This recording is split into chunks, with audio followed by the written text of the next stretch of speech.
नमस्कार, स्वागत है आपका ब्लॉग आउट में और मैं हूं आपके साथ शिप्रा। और आज की वीडियो में आपको बताऊंगी कि मीठा मीठा शहद देने वाली मधुमक्खी अगर आपको डंक मार देती है तो कितनी ज्यादा परेशानी होती है।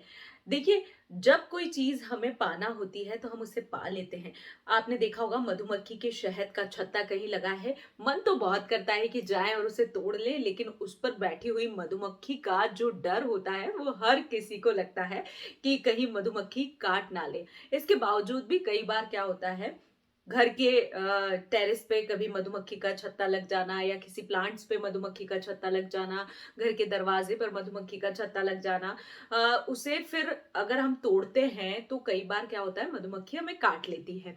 अब अगर आपको मधुमक्खी ने काट लिया है तो आपको क्या करना है, क्या क्या, क्योंकि एकदम से मधुमक्खी काट लेती है, उसका डंक इतना जोर से लगता है कि बहुत ज्यादा दर्द होने लगता है। तो जब तक आप घर से डॉक्टर के पास जाएंगे तब तक वो दर्द बढ़ जाता है और इनफैक्ट स्वेलिंग भी बहुत ज्यादा बढ़ जाती है। तो आज कुछ ऐसे होममेड चीजें आपके साथ शेयर करूंगी कि आपको अगर मधुमक्खी काट लेती है तो आप इमीडिएटली क्या ट्रीटमेंट करें उसका, होममेड चीजों से। आज का वीडियो बेसिकली उन्हीं चीजों के ऊपर है। तो सबसे पहली बात कि अगर आपको मधुमक्खी ने डंक मार दिया है, आपको मधुमक्खी ने काट लिया है, तो मधुमक्खी हमेशा ना अपना डंक छोड़ देती है। तो आप देखें, जहां पर भी आपको मधुमक्खी ने डंक छोड़ा है, कोशिश कीजिए वो डंक को निकाल दें, क्योंकि डंक अगर अंदर रहेगा तो संक्रमण का खतरा फैलेगा, स्वेलिंग ज्यादा आएगी और दर्द बहुत ज्यादा रहेगा। तो जब आप मधुमक्खी का डंक निकाल देते हैं तो दर्द में भी कमी आ जाती है और साथ ही साथ स्वेलिंग भी कम होने लग जाती है। तो सबसे पहले मधुमक्खी का डंक निकाल दिए और उसके बाद हाथ को अच्छे से साबुन से वॉश कर लीजिए और इसके बाद कोई एंटीसेप्टिक क्रीम उस पर लगा लीजिए। ये फर्स्ट प्रोसेस होती है जब भी आपको मधुमक्खी काट लेती है। तो आपको मधुमक्खी ने काट लिया, आपने डंक निकाल दिया, उसके बाद भी आपको बहुत ज्यादा दर्द हो रहा है, चुभन हो रही है, तो आपको क्या करना है, आपको यहाँ पर सिरके का प्रयोग करना है।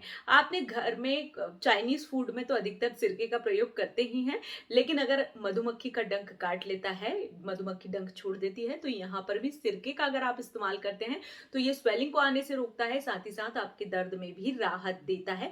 बहुत ही कारगर नुस्खा है, बहुत ही आसान सा तरीका है। घर के फ्रिज में हमेशा सिरका रखा होता है, तो आप उसको लगाइए, कॉटन की मदद से लीजिए। क्लीन करने के बाद पहले भी कभी भी आपको मधुमक्खी काटती है तो आप सबसे पहले उसे क्लीन कीजिए अच्छे से, उसके बाद कॉटन लीजिए और उससे सिरके को आप अच्छे से हाथ पर लगा लीजिए।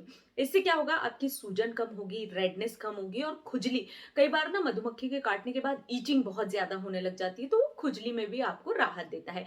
अगली चीज क्या है, घाव देने वाला ही मलहम भी देता है, यानी कि शहद। जी हाँ, मधुमक्खी जो शहद देती है उसी शहद को अगर आप लगाते हैं मधुमक्खी के काटने पर तो भी आपकी स्वेलिंग, आपकी रेडनेस, आपकी खुजली को ये कम करती है और आपको सही कर देती है। तो आप यहाँ पर शहद का इस्तेमाल कीजिए। आप हाथ में शहद ले लीजिए, डंक जैसे मैंने बोला है निकालना है, फिर शहद से अच्छे से आप मालिश कर लीजिए। आप ऐसा कम से कम आप 5 से 7 मिनट अच्छे से शहद से मालिश करेंगे। आप इस तरह से रगड़ते रहेंगे तो उसका जहर नहीं फैलेगा और जो शहद है वो जैसे जैसे अंदर जाएगा वैसे वैसे आपका दर्द कम होगा, स्वेलिंग कम होगी, क्योंकि मधुमक्खी के काटने के बाद ना बहुत ही ज्यादा दर्द होता है।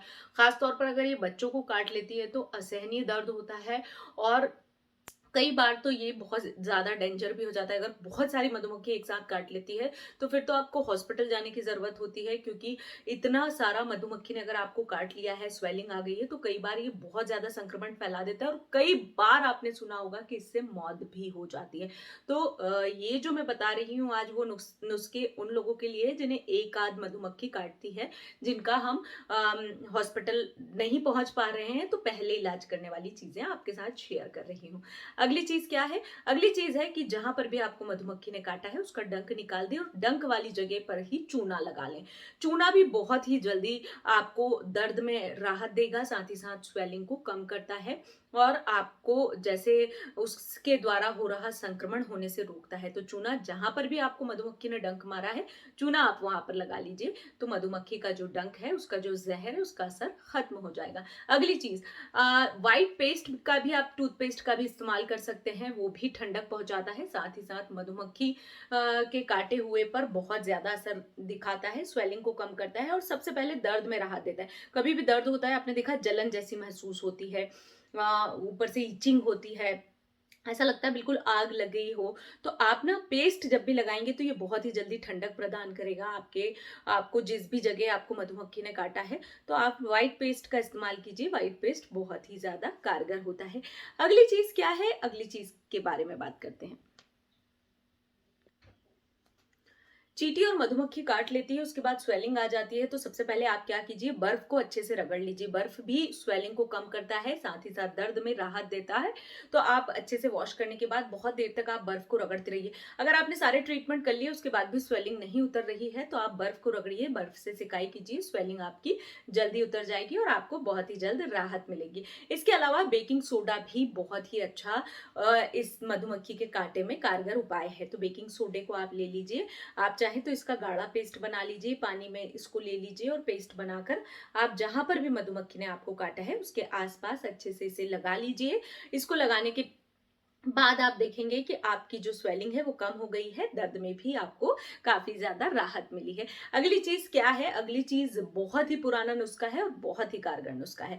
जब भी आपको मधुमक्खी काटे तो आपको क्या करना है, कोई भी लोहे की चीज लेना है और लोहे को मधुमक्खी ने जहां पर भी काटा है उस जगह पर बहुत देर तक आपको रगड़ते रहना है। जब आप ऐसे करते हैं थोड़ी देर बाद आपको थोड़ा पेशेंस रखने की जरूरत है। थोड़ी देर बाद आपको धीरे धीरे देखेंगे कि उस चीज में आपको राहत मिलने लगी है, आपको आराम मिलने लगा है। जब भी आपको मधुमक्खी काटे, आपको बहुत ज्यादा दर्द होता है, एनर्जी की आपके शरीर में कमी आती है, तो कोशिश कीजिए या तो आपको अगर शुगर या इस तरह की कोई प्रॉब्लम ना हो तो मीठा दूध आप ले लीजिए। वो एनर्जी इमिजिएटली एनर्जी एनर्जी आपको प्रोवाइड करता है।